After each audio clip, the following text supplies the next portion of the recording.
आप सभी दोस्तों का स्वागत है कंपटीशन की नेक्स्ट सेशन में। दोस्तों, हमें सेक्शन 3, 4, 5, 6 को डिटेल में पढ़ना है, तो उसी की तैयारी मैं आप लोगों से करवा रहा हूँ। आइए हम आगे कुछ और चीज़ें सीखेंगे आज के सेशन में। For the purpose of section 3 हम सीखेंगे एग्रीमेंट्स एंड इट्स टाइप्स। ये कंसेप्ट आपने बचपन में इंडियन कॉन्ट्रैक्ट एक्ट में सीखा था। एग्रीमेंट वो मीनिंग बिल्कुल नहीं लेंगे जो आप जानते हैं एग्रीमेंट का। हम यहाँ कोई और ही मीनिंग डिस्कस करेंगे। जो एग्रीमेंट का मीनिंग आप जानते हैं, जब आपने बचपन में इंडियन कॉन्ट्रैक्ट एक्ट पढ़ा होगा, आप याद करिए, तो वहाँ आपने एग्रीमेंट का मतलब पढ़ा होगा। हम बिल्कुल वो मतलब नहीं पढ़ेंगे यहाँ पे, हम कोई दूसरा ही मतलब पढ़ेंगे। एग्रीमेंट एंड इट्स टाइप्स पहले देखेंगे। एग्रीमेंट का मीनिंग, एक एग्रीमेंट देखना है और दूसरी इसकी टाइप्स देखनी है। आइए शुरुआत करते हैं एग्रीमेंट से। शुरुआत किससे करेंगे? अपने इस सेशन की एग्रीमेंट से। एग्रीमेंट का मतलब क्या है? एग्रीमेंट का लिटरल मीनिंग होता है कंसेंसस एड इडम। एग्रीमेंट को अगर हम वैसे समझाना चाहें तो लिटरल मीनिंग तो हर जगह ही काम आता है इसका। कंसेंसस, कंसेंसस, आइए नोट करिए इसको बेटा। Consensus ad idem. Consensus ad idem का मतलब है meeting of minds when two people agree upon at the same thing in the same sense। यानी इसका मतलब होता है लिटरल मीनिंग, शाब्दिक अर्थ इसका है meeting of minds. Literal meaning यानी शाब्दिक अर्थ क्या है? Meeting of minds. आइए एग्रीमेंट को जानेंगे। और एग्रीमेंट को जब हम पढ़ेंगे तो सबसे पहले इंक्लूसिव डेफिनेशन पढ़ेंगे। एग्रीमेंट को कैसे डिफाइन कर रहे हैं, बहुत ध्यान से कंपटीशन एक्ट की इस डेफिनेशन को आप समझेंगे। जब मैं इस एग्रीमेंट को डिफाइन कर रहा हूं तो I am quoting the section 2 clause B of the competition act 2002। Agreement का यहाँ मतलब क्या सीख रहे हैं? Includes. Agreement includes any arrangement, any arrangement. Agreements includes any arrangement और अंडरस्टैंडिंग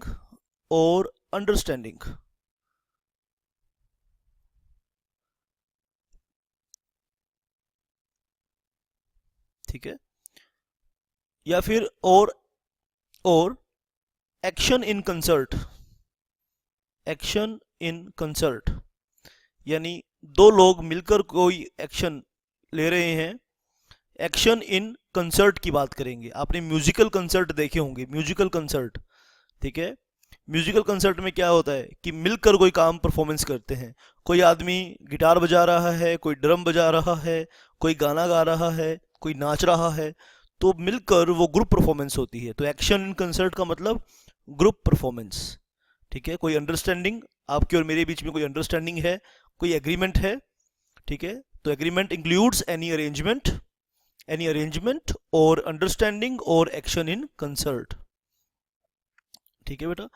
और इसके लिए दो बातें इसके ऊपर पढ़ेंगे, क्लोज ए और क्लोज बी। जब आपने इस तरह का अरेंजमेंट किया, जब आपने इस तरह का अरेंजमेंट किया, आपके बीच में इस तरह की अंडरस्टैंडिंग है या इस तरह का एक्शन इन कंसर्ट आप कर रहे हैं, तो इसके बारे में, इन तीनों चीज़ों के बारे में दो पॉइंट आप और सीख लीजिए। और वो क्या है? वो ये हैं, वेदर और नोट। आइए शाबाश लिखिए, वेदर और नोट, वेदर और नोट सच अरेंजमेंट, वेदर और note such arrangement, such arrangement, understanding or action, such arrangement, understanding or action, whether or not such arrangement, understanding or action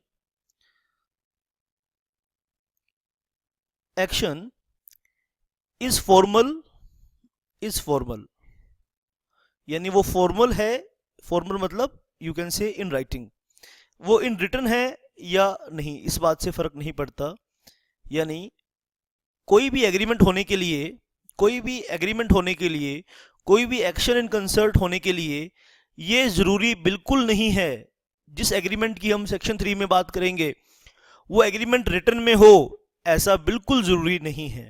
weather और नोट सच arrangement, आइए next point लिखिए, weather और note, weather और note such arrangement, whether or not such arrangement, understanding, understanding, such arrangement, whether or not such arrangement, understanding or action, action is intended to be enforceable, is intended to be enforceable,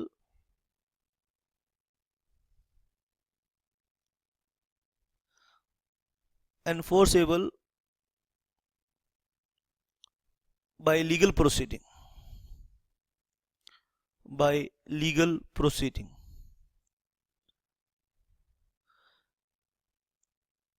भाई जब हम contract act पढ़ते हैं, contract act पढ़ते हैं तो वहाँ एक रूल पढ़ते हैं कि जो भी लोग आपस में एग्रीमेंट कर रहे हैं उनकी इंटेंशंस होनी चाहिए। इंटेंशन क्या होनी चाहिए? Intention must be there to enter into legal relationship. लेकिन जब आप एग्रीमेंट कर रहे हैं सेक्शन 2 का, तो ऐसी कोई इंटेंशन आपकी नहीं चाहिए। वेदर और नॉट सच अरेंजमेंट, अंडरस्टैंडिंग और action is intended to be enforceable, is intended to be enforceable by legal proceeding। आप उसे कोर्ट में एनफोर्स करने की इंटेंशन रखते हैं या नहीं रखते, इस बात से फर्क नहीं पड़ता। आप उसे फॉर्मल एग्रीमेंट करें या इनफॉर्मल एग्रीमेंट करें, इस बात से फर्क नहीं पड़ता। अगर आपके बीच में कुछ अरेंजमेंट है, कुछ अंडरस्टैंडिंग है और कुछ एक्शन इन कंसर्ट आप कर रहे हैं, जो जो काम हम इसमें बाद में पढ़ेंगे कि क्या क्या काम आप कर सकते हैं ऐसे। अब अगर आप जो भी हम सेक्शन 3 के काम पढ़ेंगे वो काम कर रहे हैं और आपके बीच में अरेंजमेंट है, आपके बीच में अंडरस्टैंडिंग है, आपके बीच में एक्शन इन कंसल्ट है, आप सेक्शन 3 के बताए हुए काम कर रहे हैं, एग्रीमेंट से कर रहे हैं, अरेंजमेंट से कर रहे हैं, अंडरस्टैंडिंग से कर रहे हैं, एक्शन इन कंसल्ट से कर रहे हैं, तो उसे हम कहेंगे एग्रीमेंट। और उस एग्रीमेंट में ये बिल्कुल भी ज़रूरी नहीं है कि आप उसे लिखित में करें या उसे फॉर्मल एग्रीमेंट के तौर पे करें, और ये बिल्कुल भी जरूरी नहीं है कि आपकी इंटेंशन उसे कोर्ट में एनफोर्स करने की है या नहीं है। तो सेक्शन 2 भी एग्रीमेंट को डिफाइन करता है। अब हम पढ़ेंगे टाइप्स ऑफ एग्रीमेंट। दो बातें पढ़नी है पहले इस सेशन में। पहले हमने एग्रीमेंट सीखा, अब हम सीखेंगे टाइप्स ऑफ एग्रीमेंट। आइए इसके लिए नया पेज लेंगे और नए पेज पे एक चार्ट टाइप बनाएंगे, एक डायग्राम बनाएंगे। ऊपर हेडिंग लिखिए टाइप्स ऑफ एग्रीमेंट।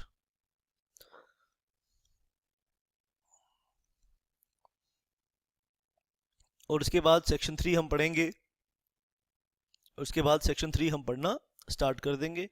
आइए पहले कुछ यहाँ पे एक डायग्राम बनाएंगे बेटा।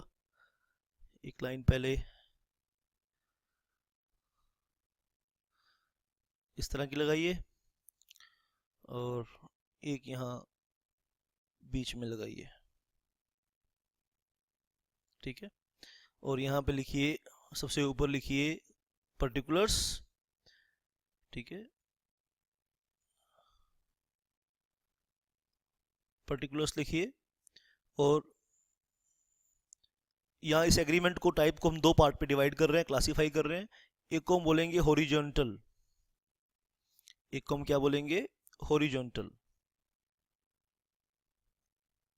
एग्रीमेंट, और दूसरे को बोलेंगे वर्टिकल एग्रीमेंट, और दूसरे को बोलेंगे क्या, वर्टिकल एग्रीमेंट।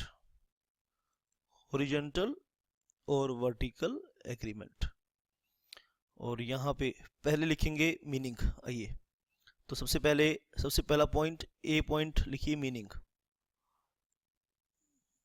आइए मीनिंग सीखेंगे हॉरिजॉन्टल का और वर्टिकल एग्रीमेंट का मीनिंग सीखेंगे, ठीक है।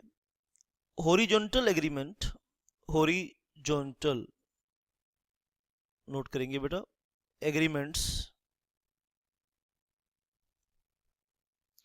are entered into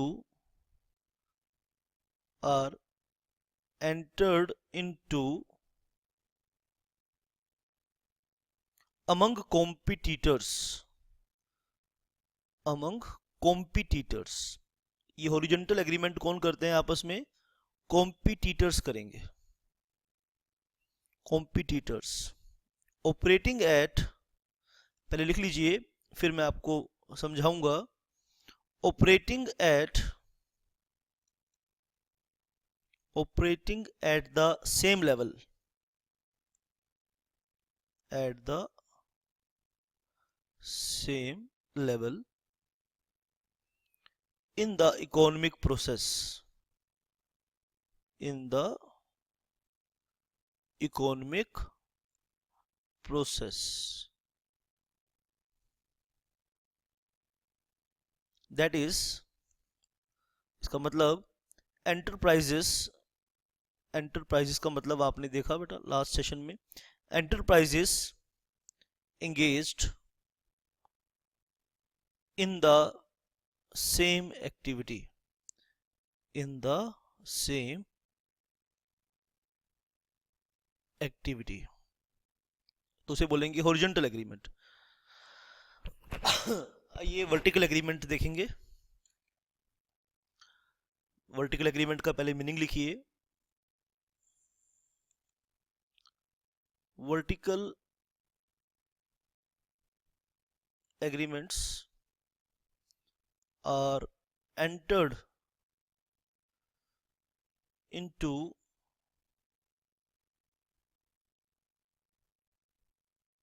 between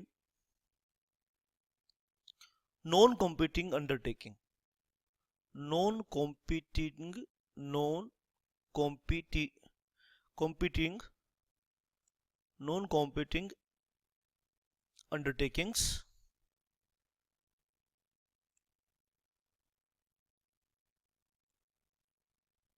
non-competing undertakings operating at different levels, operating at different levels of manufacturing, of manufacturing, आप साथ साथ नोट करेंगे बेटा मेरे, manufacturing and distribution process, and distribution process, manufacturing and distribution process, तो उसे बोलेंगे हम क्या? Vertical agreement. आइए इनके हम एग्जाम्पल भी देखेंगे, शाबाश, साथ में इसके हम एग्जाम्पल्स भी देखेंगे।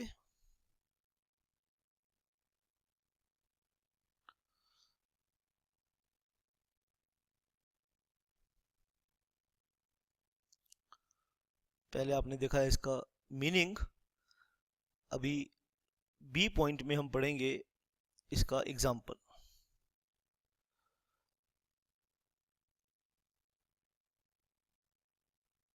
Example,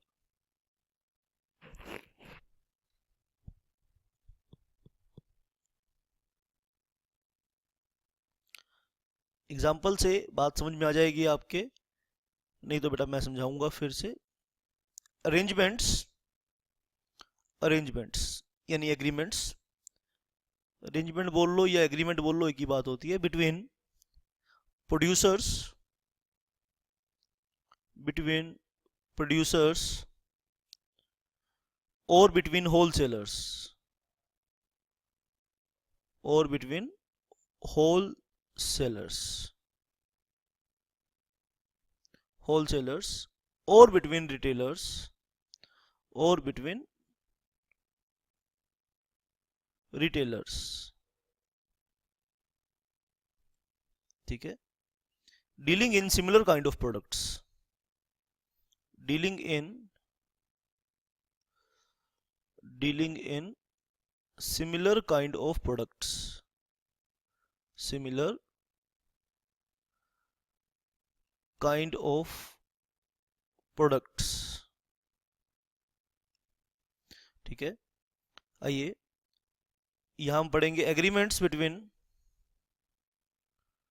agreements between manufacturers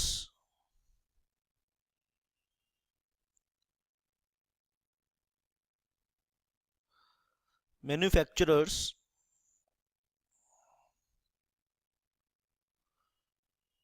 of components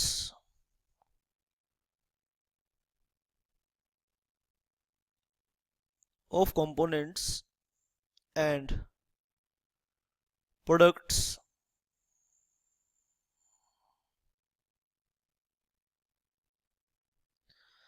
agreement between manufacturers of components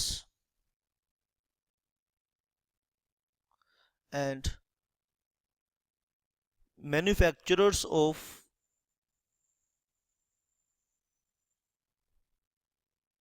आप ध्यान से नोट करेंगे बेटा and manufacturers of finished products.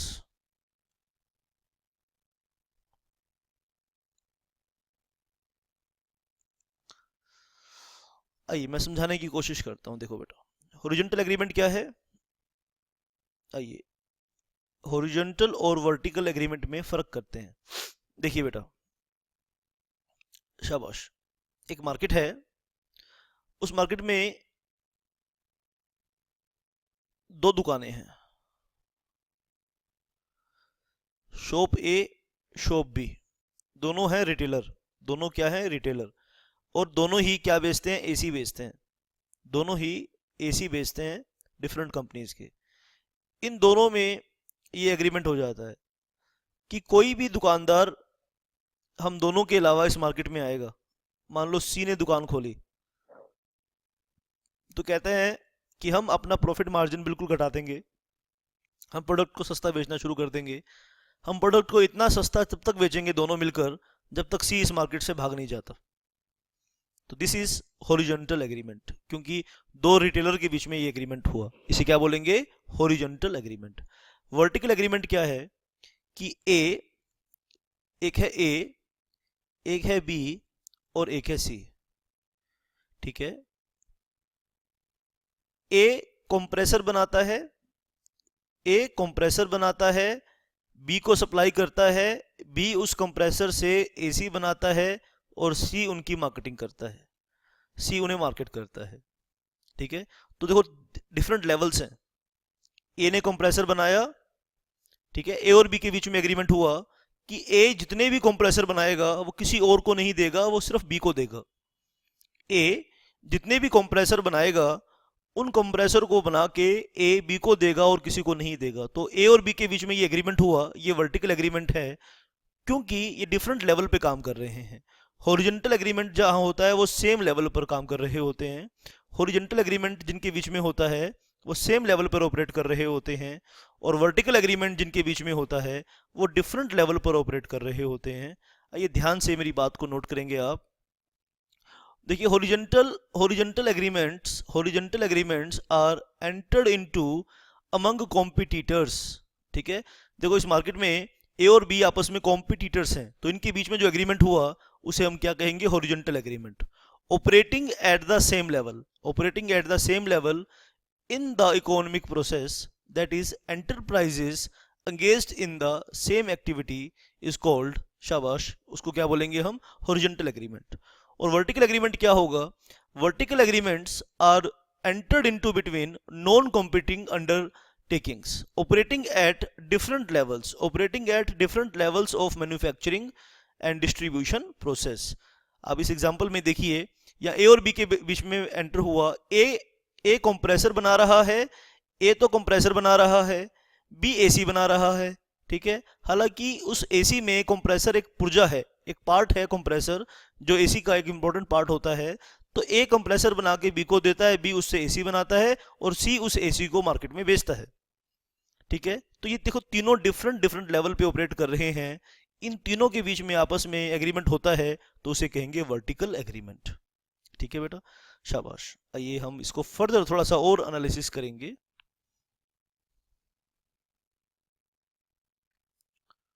शाबाश, ध्यान से आप बात को नोट। नेक्स्ट करेंगे बेटा matters of agreement. Matters of agreement, मुद्दा क्या होगा?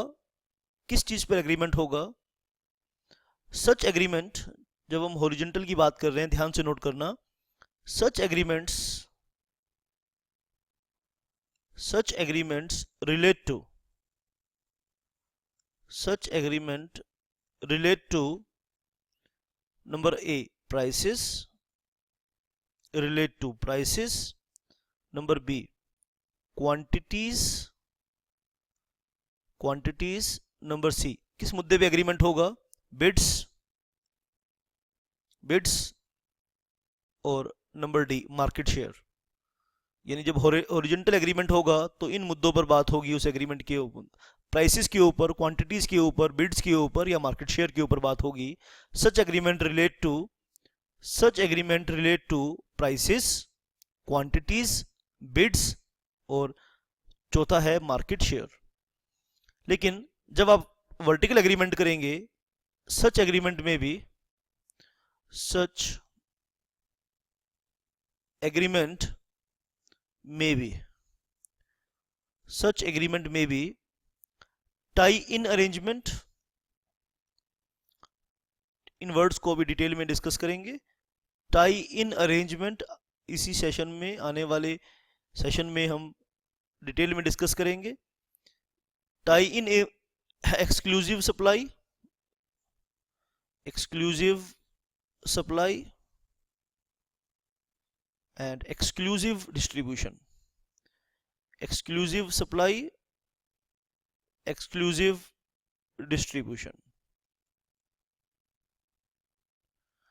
exclusive supply, exclusive distribution, refusal to deal, इन सब को हम अच्छे से बाद में पढ़ेंगे। अभी सिर्फ नोट कर लीजिए डी, रीसेल प्राइस मेंटेनेंस,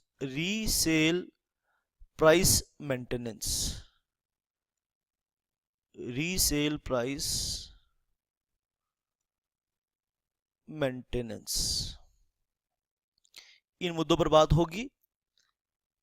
शाबाश।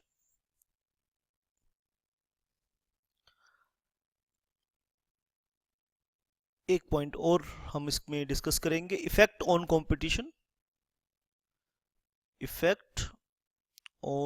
कंपटीशन, इन एग्रीमेंट्स का क्या कंपटीशन पर इफेक्ट पड़ता है, आइए इसके बारे में हम यहां लिखेंगे।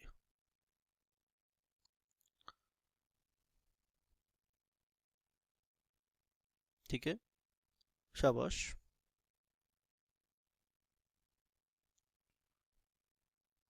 may have adverse effect on competition, may have adverse effect on competition।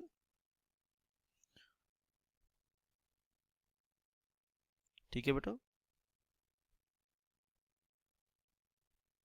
ठीक है। These agreements are prohibited, they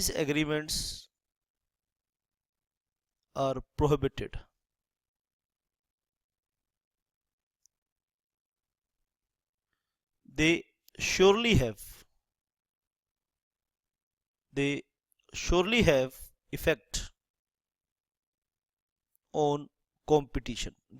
have effect on competition, बहुत ध्यान से आप इस बात को नोट करेंगे। हमने यहाँ 4 पॉइंट डिस्कस करे इफेक्ट ऑन कंपटीशन। इनका इफेक्ट हो सकता है, हो भी नहीं भी हो सकता, लेकिन इनका तो श्योरली इफेक्ट होगा। लास्ट पॉइंट क्या देखा, इफेक्ट ऑन कंपटीशन का, may have adverse effect on competition, these agreements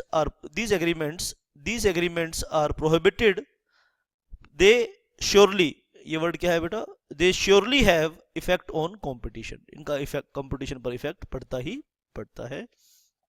ये हॉरिजॉन्टल एग्रीमेंट के बारे में हमने 4 बातें नोट करी। आप एग्जाम में कभी कभी क्वेश्चन इस पे भूले भटके आ सकता है, तो आपको पता होना चाहिए कि हॉरिजॉन्टल एग्रीमेंट क्या होगा और वर्टिकल एग्रीमेंट क्या होगा। सेक्शन 3 को पढ़ने के बाद और भी कंसेप्ट क्लियर हो जाएगा हमारा, शाबाश, और भी इसका कंसेप्ट हमारा क्लियर हो जाएगा जब हम सेक्शन 3 को पढ़ लेंगे। आइए अब हम शुरू करेंगे, शाबाश। Section 3 one of the very very important section of the competition act. Section 3 शुरू करेंगे।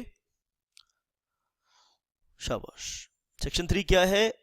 Prohibition of anti competitive agreement. Section 3 की हेडिंग नोट करेंगे। शाबाश सभी बच्चे, बहुत ध्यान से, बहुत इंपॉर्टेंट सेक्शन है।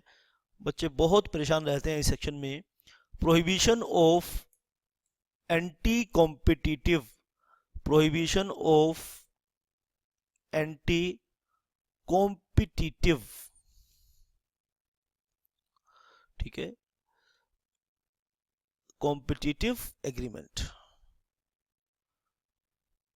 Prohibition of anti competitive agreement. आइए नोट करेंगे बेटा बहुत ध्यान से इसे, ठीक है। आइए सबसे पहले नोट करेंगे इसके पॉइंट्स। शाबाश।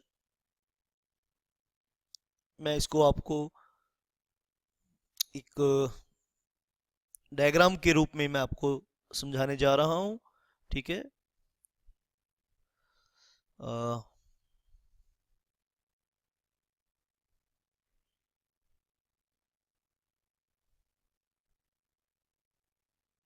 आप इस तरह से नोट करेंगे बेटा। An enterprise,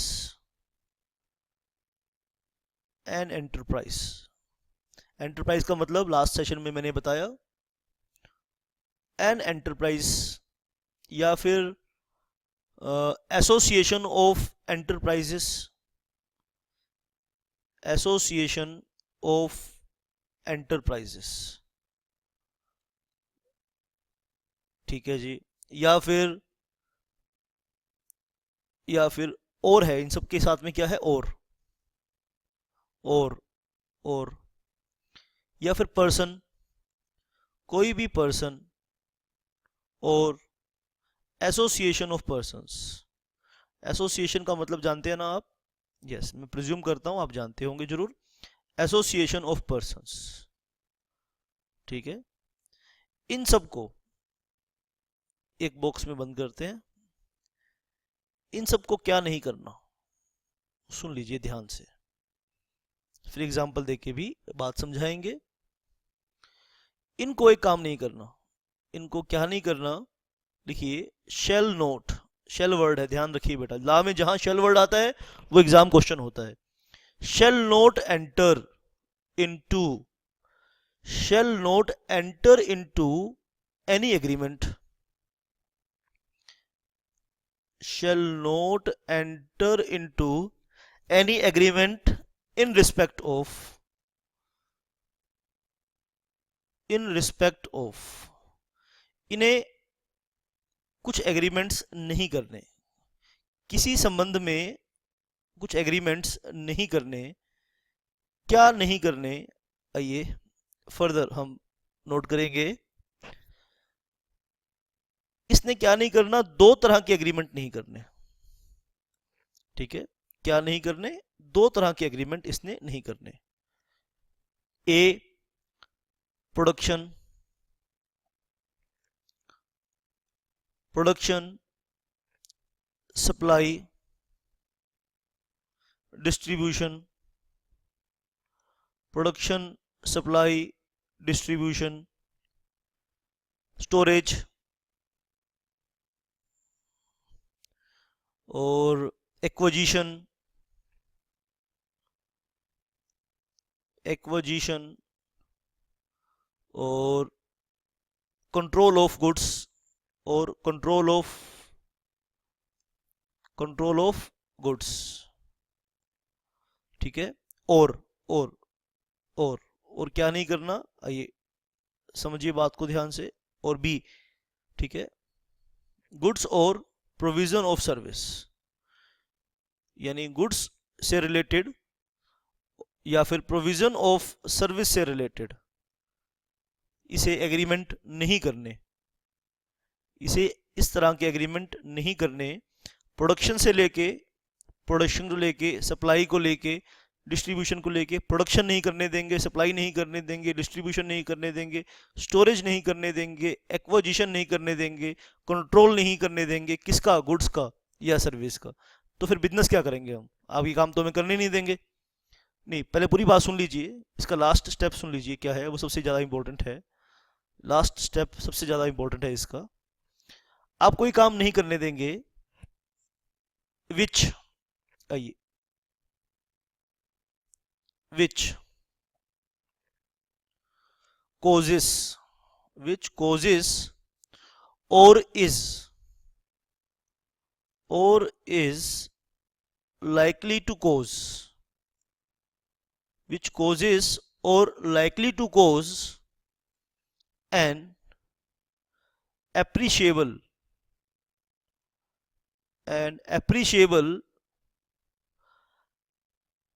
adverse effect, appreciable adverse effect on competition, appreciable adverse effect on competition within India, within India।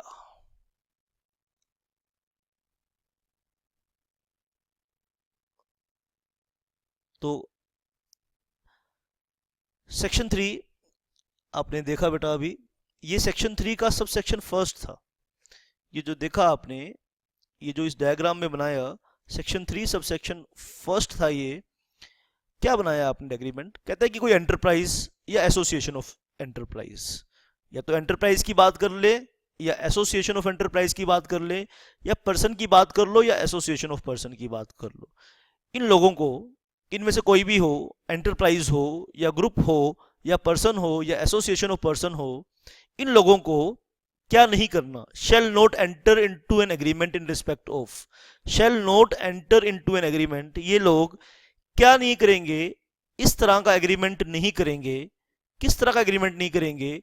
जिसमें प्रोडक्शन होता हो, सप्लाई होता हो, डिस्ट्रीब्यूशन होता हो, स्टोरेज होता हो, एक्विजिशन होता हो, कंट्रोल होता हो। किसका?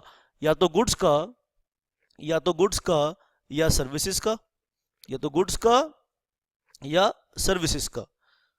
ठीक है। और उस एग्रीमेंट का इफेक्ट क्या हो? उस एग्रीमेंट से करने से आप गुड्स से संबंधित, सर्विस से संबंधित इस तरह के एग्रीमेंट कर रहे हैं, और जिससे विच कोजेस, जो कारण बनेगा, कारण बन चुका है या कारण हो सकता है, is likely to cause an appreciable adverse effect, appreciable effect, adverse effect on competition within India. इसलिए इस लैंग्वेज को याद कर लीजिए। अगर उस एग्रीमेंट से appreciable adverse effect on competition बढ़ रहा है, तो सेक्शन 3 सब सेक्शन 2 क्या कहता है, ये उसकी बात सुन लीजिए। सेक्शन 3 सब सेक्शन 2 क्या कह रहा है? आइए, ऐसे एग्रीमेंट जिससे which is causes or is likely to cause appreciable adverse effect on competition, section 3 sub section 2 ऐसे एग्रीमेंट के लिए क्या कह रहा है? कहता है जी, एनी एग्रीमेंट, ठीक है, एंटर्ड इनटू, कोई भी एग्रीमेंट किया है आपने किसी भी एग्रीमेंट में एंट्री मारी है, इनटू, इन कंट्रावेंशन मतलब विरोध में, इन contravention of section 3 sub section 1, ठीक है, शेल बी वॉइड। यानी आप सेक्शन 3 सब सेक्शन 1 के अकॉर्डिंग कोई भी एग्रीमेंट उसकी कंट्रावेंट करोगे तो एग्रीमेंट वॉइड होगा। वॉइड का मतलब विदाउट एनी लीगल इफेक्ट। ठीक है बेटा। और यहां से सेक्शन 3 सब सेक्शन 3 सीखेंगे बेटा हम, शाबाश।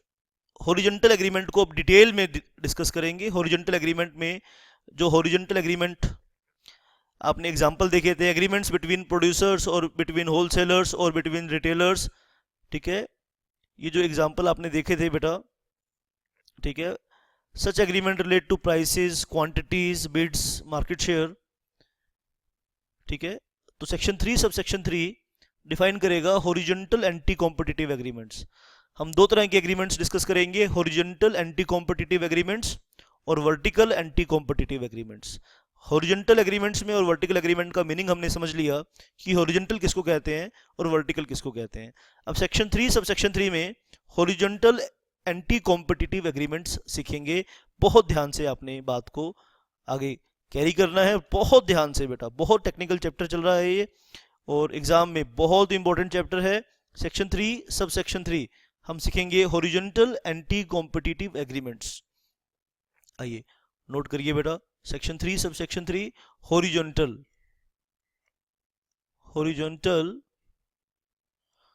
एंटी कॉम्पिटिटिव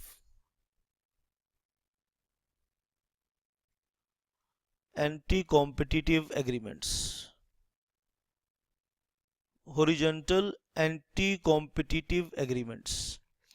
आइए और हम सीखेंगे फिर इसके बाद सेक्शन 3 सब सेक्शन 4 में, शाबाश, सेक्शन 3 सब सेक्शन 4 में हम सीखेंगे वर्टिकल एंटी कॉम्पिटिटिव एग्रीमेंट्स और अब हम सीख रहे हैं हॉरिजॉन्टल एंटी कॉम्पिटिटिव एग्रीमेंट्स। आइए बहुत ध्यान से आपने मेरी बात को सुनना है, समझना है और डाउट्स, अगर आप ऑनलाइन क्लासेस सब्सक्राइब करना चाहते हैं, वर्ल्ड के किसी भी पार्ट में आप रहते हैं, आप मेरी ऑनलाइन क्लासेस सब्सक्राइब करना चाहते हैं, कर सकते हैं। मुझे कॉल करना होगा आपको, मेरा फ़ोन नंबर नोट कर सकते हैं 9818050252, इसे नोट कर लीजिए। मैं इसे बाद में डिलीट करने वाला हूँ अभी, आप इसे नोट कर लीजिए। आप मुझे व्हाट्सएप करिए या फ़ोन करिए और कोई भी आप किसी भी टॉपिक पर आपको डाउट है, अगर आप सीए फाइनल कर रहे हैं, सीएस प्रोफेशनल में के स्टूडेंट हैं, आईपीसीसी के स्टूडेंट हैं, सीएमए के किसी भी लेवल के स्टूडेंट हैं, आप जुडिशियल एग्ज़ाम्स की तैयारी कर रहे हैं, आप एलएलबी कर रहे हैं, आप एमबीए कर रहे हैं, आप बीबीए कर रहे हैं, आप बीकॉम कर रहे हैं, किसी भी यूनिवर्सिटी से, इंडिया में किसी भी इंस्टीट्यूट से आप मुझसे संपर्क कर सकते हैं और घर बैठे ऑनलाइन क्लासेस आप सब्सक्राइब कर सकते हैं। शाबाश बेटा। आइए मैं अब इसी नंबर को यहाँ से डिलीट करने वाला हूँ, आप प्लीज़ नोट कर लीजिए। आइए अब हम सीखेंगे horizontal anti competitive agreements, section 3 sub section 3। आइए पहले हॉरिजॉन्टल कॉम्पिटिटिव एग्रीमेंट्स। आइए जैसे आपने लिखना है मैं बिल्कुल वैसे ही बता रहा हूँ, कोई शॉर्टकट नहीं मार रहा। एग्जाम में ऐसे ही लिखना है आपने जैसे मैं आपको लिखवा रहा हूँ, एक एक वर्ड आपको समझा रहा हूँ, एक एक शब्द आपको बता रहा हूँ, तो ऐसे ही एग्जाम में आपको लिखना है। आइए नोट करिए, any agreement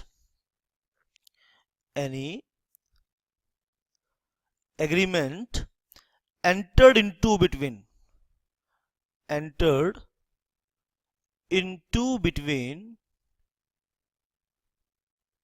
any agreement entered into between enterprises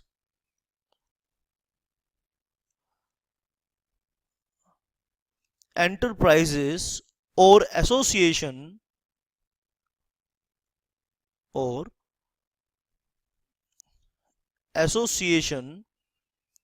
of enterprises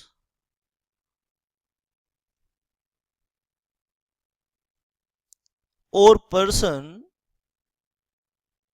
or association of persons or association of persons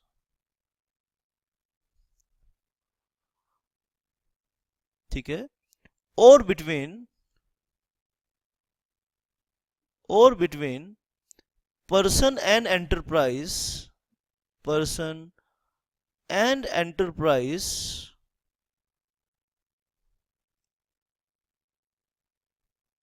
बहुत ध्यान से आप नोट करेंगे, और practice carried on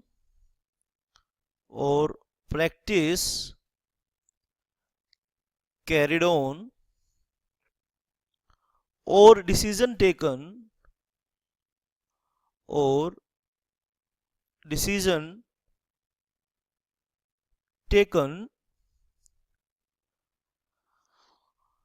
by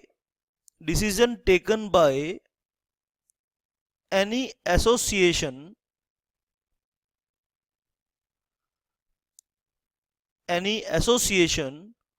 of enterprise। बहुत सारी चीजें हैं तो इकट्ठी कॉम्प्रीहेंड करनी पड़ेंगी बेटा।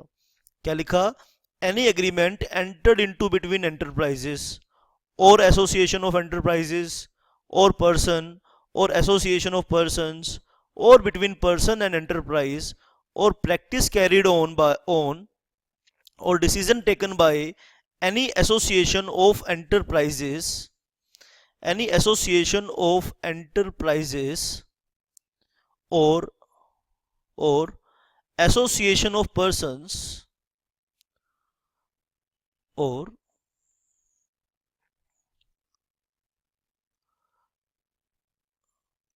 association of persons, शाबाश, including cartels, cartel मतलब combination, including cartels, cartel भी इसमें include होगा, engaged in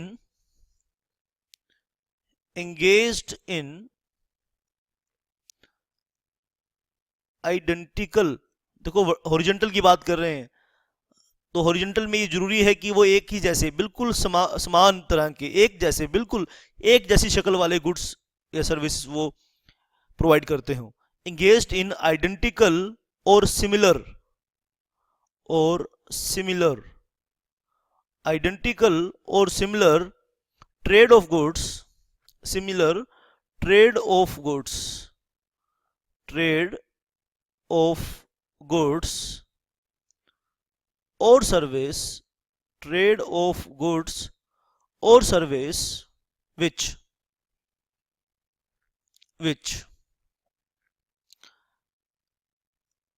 इन सब कामों से क्या होता हो, चार चीजें पढ़नी है।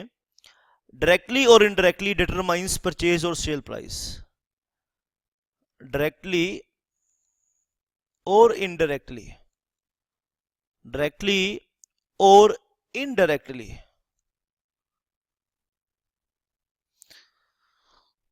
determines, directly or indirectly determines purchase or sale price, purchase or sale price। B, आइए क्या क्या काम करते हो ये। बी, पूरा एक एक चीज समझाऊंगा, डोंट वरी बेटा, बिल्कुल जल्दबाजी नहीं करूंगा, बहुत ही आराम से बेटा बताऊंगा आपको। बी पॉइंट नोट करेंगे, लिमिट्स और कंट्रोल, लिमिट्स और कंट्रोल, कंट्रोल्स प्रोडक्शन, लिमिट्स और control production, supply, markets, markets, technical development, technical development, investment, investment और प्रोविजन ऑफ सर्विसेज, और प्रोविजन ऑफ, बेटा याद करनी है, ये एक एक चीज याद करनी है एग्जाम के लिए। Provision of services, number B. या ये क्या करते हो, number C, shares the market, shares the market, market को शेयर करते हो भाई, ये एरिया तेरा, ये एरिया मेरा। शेयर्स द मार्केट और सोर्स ऑफ प्रोडक्शन, और सोर्स ऑफ प्रोडक्शन, हरियाणा तेरा पंजाब मेरा, इस तरह का एग्रीमेंट हो, ठीक है। सोर्स ऑफ प्रोडक्शन और प्रोविजन ऑफ सर्विस, और provision of service, section 3 sub section 3 चल रहा है बेटा। Provision of service by way of allocation, by way of allocation of geographical area, allocation of geographical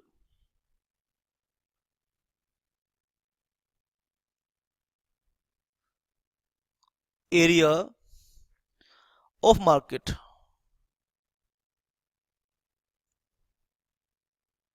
or type of goods or service, or type of goods और service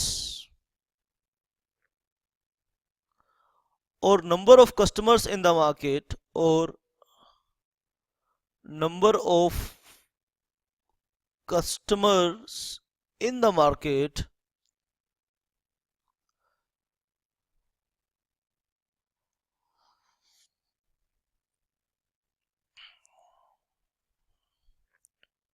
or any other similar way or any other similar way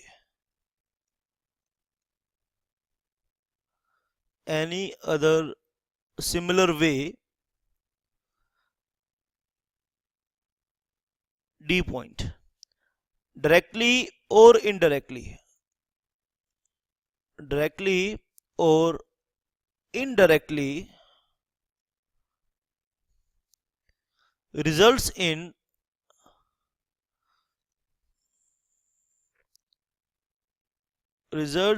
bid rigging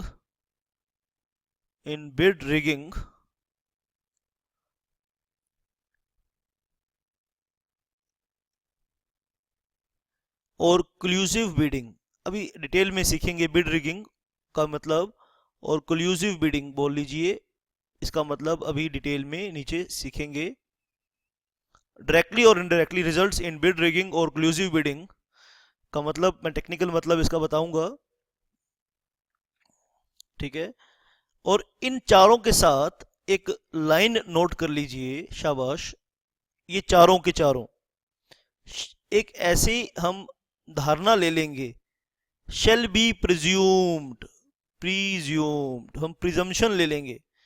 क्या presumption ले लेंगे? shall be presumed to have, वो चाहे ना हो लेकिन हम प्रिजम्पशन ले लेंगे। क्या प्रिजम्पशन ले लेंगे? हम जैसे किसी के बारे में प्रिजम्पशन ले लेते हैं कि वो तो बुरा आदमी है, हालांकि वो ना हो, चाहे वो बहुत अच्छा हो, लेकिन कमबख्त की शक्ल ऐसे लगती है कि बड़ा बुरा आदमी होगा जैसे। तो shall be presumed to have an appreciable adverse effect on competition, ठीक है। इस तरह का कोई भी अरेंजमेंट आप करेंगे जो सेक्शन 3 सब सेक्शन 3 में जिक्र हुआ है, हम मान लेंगे, CCI competition commission of India मान लेगी कि उसके अंदर क्या है, ऐसा कारण है कि जिससे कंपटीशन पर बुरा प्रभाव पड़ेगा, एडवर्स इफेक्ट पड़ेगा। ये क्या लिखा है आपने? अभी मुझे दो चीजें बतानी है, ठीक है, शाबाश। एक तो मैं शाबाश इसकी एक्सेप्शन बताऊंगा कि किन सिचुएशन में सेक्शन 3 एप्लीकेबल नहीं होगा। दो चीजें सेक्शन 3 सब सेक्शन 3 में रह गई हैं, अभी दो डेफिनेशन रह गई हैं। एक तो मैं बताऊंगा ये कि एक्सेप्शन सेक्शन 3 सब सेक्शन 3 कहां लागू नहीं होगा, और दूसरा मैं बताऊंगा कि बिड रिगिंग का मतलब क्या है, एक्चुअली बिड रिगिंग का मीनिंग क्या है। ये दोनों बातें मैं सिखाऊंगा। आइए सेक्शन 3 सब सेक्शन 3 को एक बार दोबारा से पढ़ें। हम पढ़ रहे हैं हॉरिजॉन्टल एंटी कॉम्पिटिटिव एग्रीमेंट। हम क्या पढ़ रहे हैं बेटा? हॉरिजॉन्टल, जैसे जब एक ही लेवल पर जो प्लेयर्स हैं, चाहे वो रिटेलर हैं चाहे वो होलसेलर हैं, लेकिन एक लेवल के होने चाहिए। हॉरिजॉन्टल एग्रीमेंट कर रहे हैं, हॉरिजॉन्टल, और ये वर्टिकल, ठीक है। इस तरह का हॉरिजॉन्टल कहते हैं, इसे वर्टिकल कहते हैं। एग्रीमेंट कैसे हो रहा है? देखो ऐसे हो रहा है, हॉरिजॉन्टली हो रहा है। कब हॉरिजॉन्टल एग्रीमेंट एंटी कॉम्पिटिटिव होगा, इस चीज को हमने यहाँ पे डिस्कस किया है। आइए एक एक शब्द को, एक एक वर्ड को ध्यान से पढ़ें। कोई एग्रीमेंट हो, एनी एग्रीमेंट दो पार्टीज के बीच में होता है, इनटू बिटवीन एंटरप्राइजेस, ठीक है। और जिनके बीच में एग्रीमेंट हुआ वो क्या है? एंटरप्राइज ए और एंटरप्राइज बी के बीच में एग्रीमेंट हुआ, ठीक है। एसोसिएशन ऑफ एंटरप्राइजेस के बीच में एग्रीमेंट हुआ, या एक एंटरप्राइज या दूसरी एसोसिएशन ऑफ एंटरप्राइजेस के बीच में एग्रीमेंट हुआ। किसी पर्सन के साथ आपस में दो लोगों ने एग्रीमेंट किया, या एसोसिएशन ऑफ पर्संस ने आपस में एग्रीमेंट किया, ठीक है। और बिटवीन पर्सन एंड एंटरप्राइज, ठीक है, और बिटवीन पर्सन एंड एंटरप्राइज, एक पर्सन और एंटरप्राइज के बीच में हुआ। कोई भी प्रैक्टिस आप कैरी करते हैं, आपके आदतन कोई भी प्रैक्टिस आप कैरी करते हैं, आप कोई भी डिसीजन मिलकर डिसीजन लेते हैं taken by association of enterprises, एक एसोसिएशन ऑफ एंटरप्राइज है वो एक डिसीजन लेती है, या फिर क्या करते हैं आप, और एसोसिएशन ऑफ पर्संस कोई डिसीजन लेती है इंक्लूडिंग कार्टल, और इसमें हम कार्टल को भी इंक्लूड कर रहे हैं, कार्टल का मतलब कॉम्बिनेशन, एंगेज्ड इन ये लोग association of persons, association of enterprises person, ये सब जिनके बीच में भी एग्रीमेंट हुआ। पहले हमने सीखा कि एग्रीमेंट किन किन के बीच में हो सकता है, जिन जिन लोगों के बीच में एंटी कॉम्पिटिटिव, जिन जिन लोगों के बीच में ये एग्रीमेंट हुआ वो ऑपरेट कैसे करते हो, एंगेज्ड इन आइडेंटिकल, एक जैसी, बिल्कुल एक जैसी या सिमिलर ट्रेड ऑफ गुड्स और सर्विस। ठीक है, और एग्रीमेंट में क्या उन्होंने किया है, क्या एग्रीमेंट में मुद्दा क्या है कि हम क्या करेंगे, डायरेक्टली या इनडायरेक्टली डिटरमाइंस परचेज और सेल प्राइस। हम सुनिश्चित करेंगे मिलकर कि किसी भी कमोडिटी का परचेज प्राइस क्या होना चाहिए या सेल प्राइस क्या होना चाहिए। ये एग्रीमेंट, जिन जिन लोगों के बीच में ये एग्रीमेंट हुआ है वो लोग ये सुनिश्चित कर रहे हैं कि हम ये तय करेंगे कि किसी भी प्रोडक्ट का आलू प्याज 100 रुपये किलो बिकना चाहिए रिटेल मार्केट में, कि 150 रुपये किलो बिकना चाहिए, कि 10 रुपये किलो बिकना चाहिए, ये कहते हैं कि ये हम तय करेंगे। ये हमारी एसोसिएशन ऑफ हमारी एसोसिएशन ऑफ होलसेलर है, एसोसिएशन ऑफ रिटेलर्स है, या producers of association of producers है, गन्ने का रेट, प्याज का रेट हम तय करेंगे मिलकर। ठीक है बेटा। दूसरा, क्या एग्रीमेंट का मसौदा है, कहते हैं कि हम तय करेंगे कि कितना हमें प्रोड्यूस करना है, जैसे ओपेक है, ये तय करते हैं कि कितना ऑयल बनाना है, कितना ऑयल नेचुरल ऑयल मार्केट में बेचना है, कितना नहीं बेचना, हम तय करेंगे। लिमिट्स और control production, supply, markets, technical development, investment और प्रोविजन ऑफ सर्विस, ये हम तय करेंगे कि कितना बिकना चाहिए, कितनी क्वांटिटी में जाना चाहिए मार्केट में गुड्स और सर्विस, वो हम तय करेंगे। शेयर्स द मार्केट और शेयर्स द मार्केट, भाई हम ये एंटरप्राइजेस मिलकर, एसोसिएशन ऑफ एंटरप्राइजेस मिलकर, पर्सन मिलकर, एसोसिएशन ऑफ पर्सन्स मिलकर, एसोसिएशन और एंटरप्राइज मिलकर ये तय करेंगे कि कौन किस एरिया में, महाराष्ट्र में कौन बेचेगा, हरियाणा में कौन बेचेगा, पंजाब में कौन बेचेगा। सोर्स ऑफ प्रोडक्शन को तय करें, एलोकेट करें, और provision of service by way of allocation of geographical area बांट लें, भाई इस एरिया में तुम बनाओगे, इस एरिया में मैं बनाऊंगा, यहां तुम बेचोगे, यहां मैं बेचूंगा। और टाइप ऑफ, जैसे गुड्स और सर्विस, जैसे हम इंजन बनाते हैं, गाड़ी का इंजन बनाते हैं, तो इस एरिया में इंजन तुम बेचोगे, इस एरिया में इंजन मैं बेचूंगा। और number of customers in the market और एनी अदर सिमिलर वे, किसी भी तरीके से कंट्रोल करने की कोशिश करें प्रोडक्शन को, डायरेक्टली और indirectly results in bid rigging. ठीक है, बिड रिगिंग करें, डायरेक्टली करें या इनडायरेक्टली बिड रिगिंग करें, या कलेक्टिव बिडिंग करें, ये दो चीजें क्या होती हैं ये मैं आपको समझाऊंगा, और वो भी बताऊंगा जहां सेक्शन 3 का सब सेक्शन 3 अप्लाई नहीं होता, वो केस भी मुझे आपको बताना है अभी, और बिड रिगिंग का टेक्निकल मीनिंग भी बताना है हमें। shall be presumed to have an appreciable adverse effect on competition। shall be presumed to have an appreciable, इस तरह का कोई भी एग्रीमेंट करोगे तो CCI प्रिजम्पशन ले लेगा कि इसका कंपटीशन पर एडवर्स इफेक्ट होगा ही होगा। आइए अब आने वाले सेशन में मैं क्या कर रहा हूं, हम दो बातें और करें। एक तो इसकी एक्सेप्शन देखें भाई, एक तो एक्सेप्शन है कि कहां सेक्शन 3 सब सेक्शन 3 अप्लाई नहीं होगा, तो ऊपर हेडिंग लिखिए एक्सेप्शंस टू, और फिर मैं आपको बताऊंगा कि what is bid rigging. Exception to, कुछ रिजिंग भी बोलते हैं, बिड रिजिंग भी बोलते हैं, कुछ रिगिंग भी बोलते हैं बेटा। ठीक है, जो भी आप बोलना चाहें, रिगिंग बोलना चाहें या रिजिंग बोलना चाहें, शाबाश। एक्सेप्शन टू द, हाँ आइए नोट करेंगे, exceptions to section 3 sub section 3। Bid rigging नहीं बता रहा अभी, पहले सेक्शन 3 सब सेक्शन 3 का एक्सेप्शन बता रहा हूं। भाई कोई भी एग्रीमेंट हुआ, एसोसिएशन ऑफ एंटरप्राइजेस में हुआ, पर्सन्स में हुआ, एसोसिएशन ऑफ पर्सन्स में हुआ, ग्रुप ऑफ एंटरप्राइजेस ने कुछ डिसीजन लिया, ग्रुप ऑफ एंटरप्राइजेस की कुछ प्रैक्टिस है, वो कुछ काम करने का उनका तरीका है, उनका कुछ मॉडस ऑपरेंडी है, और उसमें हम क्या पढ़ रहे हैं, एक्सेप्शन पढ़ रहे हैं। आप नोट करेंगे any agreement, any agreement,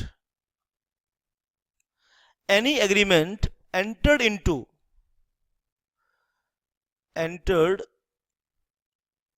into by way of joint ventures, by way of joint ventures,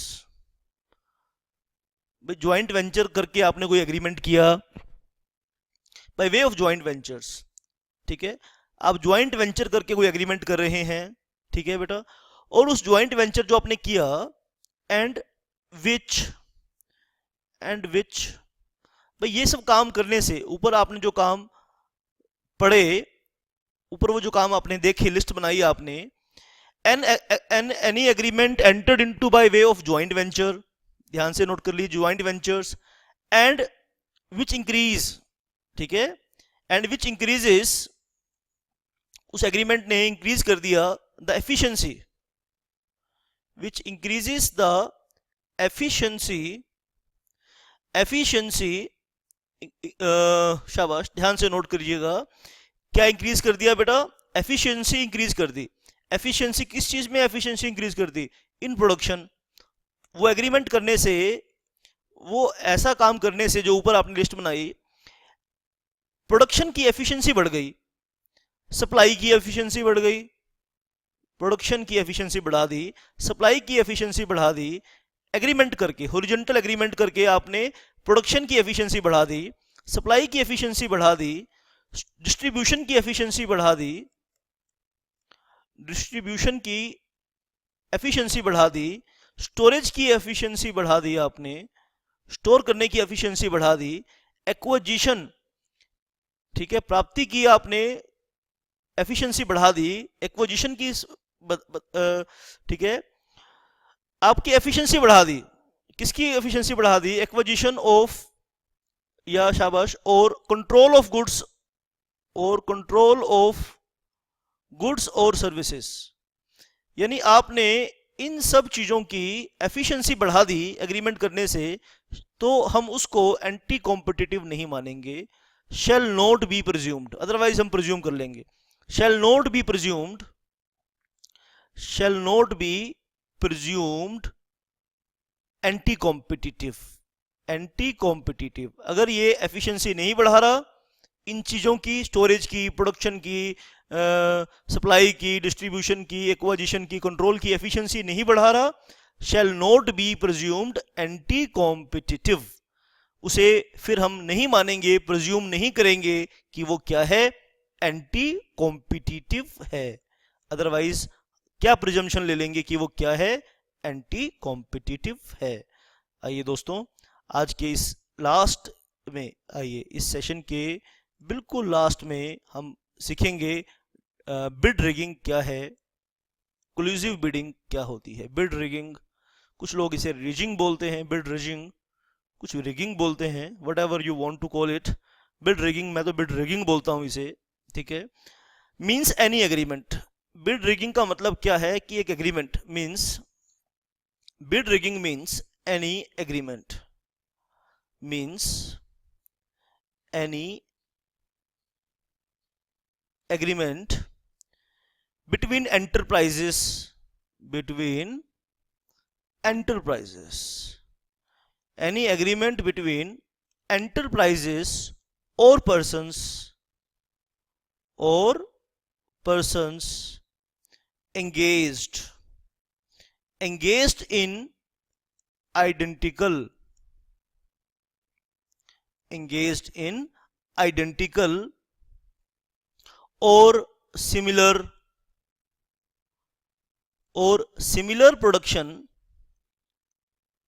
similar production or trading of goods, or trading of goods, trading of goods or service, or provision of service,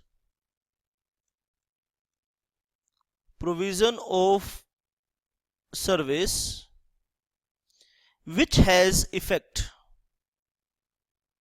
which has effect ठीक है, of eliminating, which has effect of eliminating. मैं example देके बताऊंगा बेटा, ध्यान से सुनना। Eliminating और रिड्यूसिंग, एलिमिनेटिंग और reducing competition,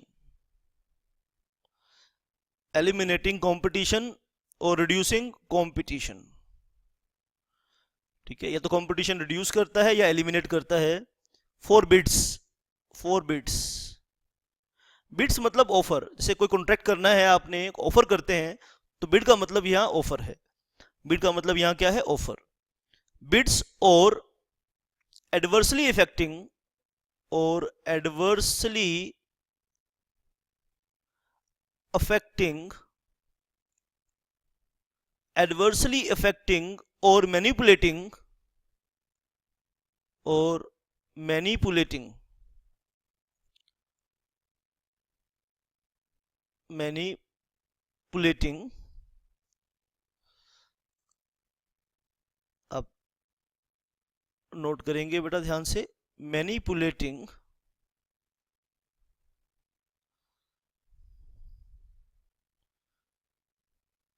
the process of bidding, the process of bidding. आइए इसे दोबारा से भी पढ़ेंगे, पहले मैं आपको एक बार समझा दूं एग्जांपल से क्या मतलब है इसका। सरकार ने, गवर्नमेंट ने एक प्लेस पर, स्टेट गवर्नमेंट ने एक प्लेस पर, स्टेट गवर्नमेंट ने क्या करना है, ये एक सड़क है, ठीक है।